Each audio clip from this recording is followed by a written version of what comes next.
Hello and welcome to Dubai Trains, and welcome to another layout design video. And today it's all going to be about rail fanning. I'm going to design this N-scale layout. Size is 23 to 7 feet.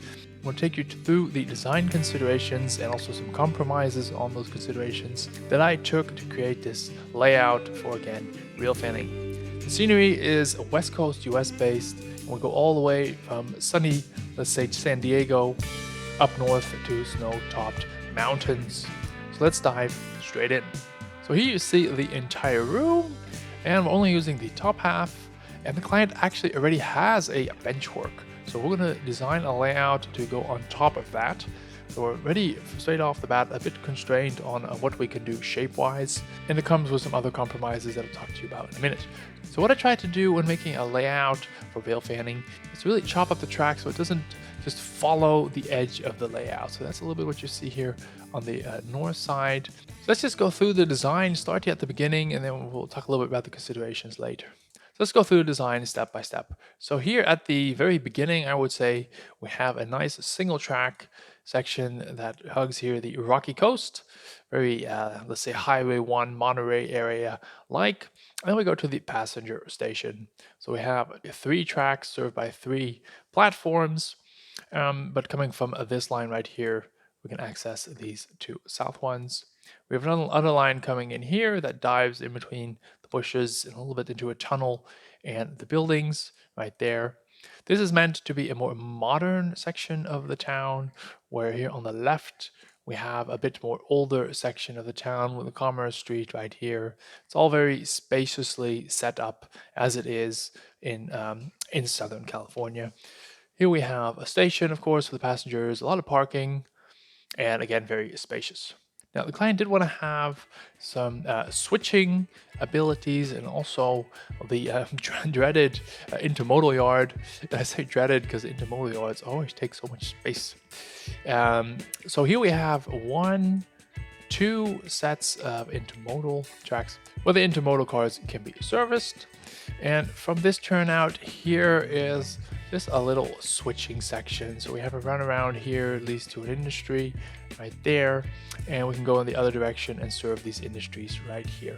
So this is deliberately a total separate section of the layout that, for example, where visitors can just mess around a bit with trains and run a train, while the main trains for the rail fanning section of the layout are just doing the loops. So one of the compromises we had, because we wanted to fit so much in this space, including the yard here on this side, is that the intermodal yard connects to this one track. So if you want to switch the intermodal yard, let's say add 2 blocks to create one longer train, you have to do that through this passenger track right here.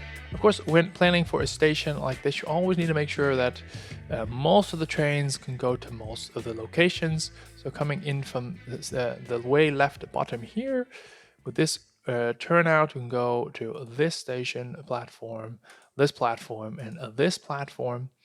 And from the other side, for this track right here, which is important, we can also go to all the 3 platforms. So the north one is most important because it serves not only the passenger, but also the industry. So that needs to be accessible. The only one that's not possible is to go from this north platform to this track right here.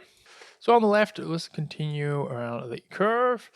And then you'll see we split. So we have a double track right here that actually goes up a grade.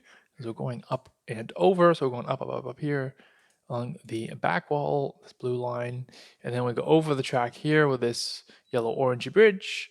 And then we have a nice curved girder bridge. And then we're up this elevated section right here on the right.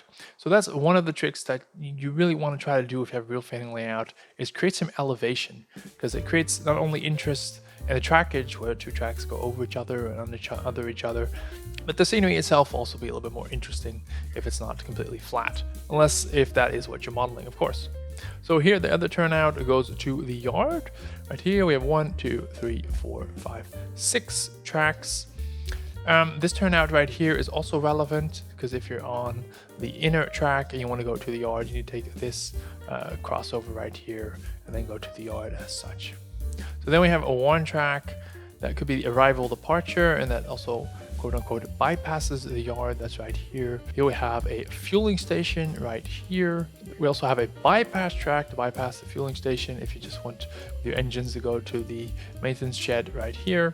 Then we have a track to store tanker cars, because of course there's a lot of fuel and oil and, well, liquids associated with diesel engines. And this track right here would be the lead to the yard. If you have a really long stack of cars and you want to pull it all the way out, you got to go in here. It could also be the engine escape, if you just want to get the engine into the servicing facility. And after that, you see we team up again with this turnout right here to the track that goes to the station. So this basically, you've seen it already, this is then one giant loop. And this loop then becomes the inner track of the double track, and the outer track is right here, just dives in from one tunnel to the other tunnel, and also meets up again with the station, with the platform. We'll have a look at the schematic later on. So if we continue on those two tracks right here, then we just come out of the tunnel and we have a little bit of a wiggle, and we have a tunnel here, double track here, and the double track here. So here we come to one of the compromises where I actually wanted to split this double track. I didn't want to have this double track completely down here. So if you look at an old design, here it is, you see the tracks on the right, the double track, and one actually continues straight into a tunnel and comes back out right here and meets up with the other track. And the inner track would just go to the front side of the layout as a single track and then meet up here as well. But this in the end was scrap this idea because, like I said, there's already an existing benchwork in place and it doesn't really allow it to go underneath the layout. So that meant that this tunnel from here on the right all the way to the left was just too long. So if something would derail, and also for cleaning, it was just too impractical to service. So that's why I decided to have two short tunnels for the double track. Here on the left we have a nice snowy section of the layout, and to really make this divide, I made a ridge here on the right here. So it would seem a little bit more natural that the trains come out at a higher altitude where there is snow. The train also goes up a grade, so the track right here is a lot lower than the track right here. So that separates again the track here on the top with the track here down below.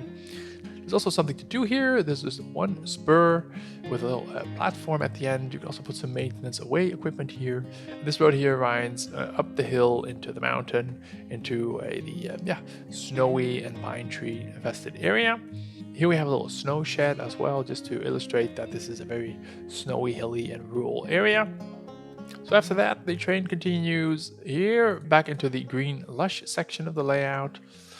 And again, this is back on the higher elevation.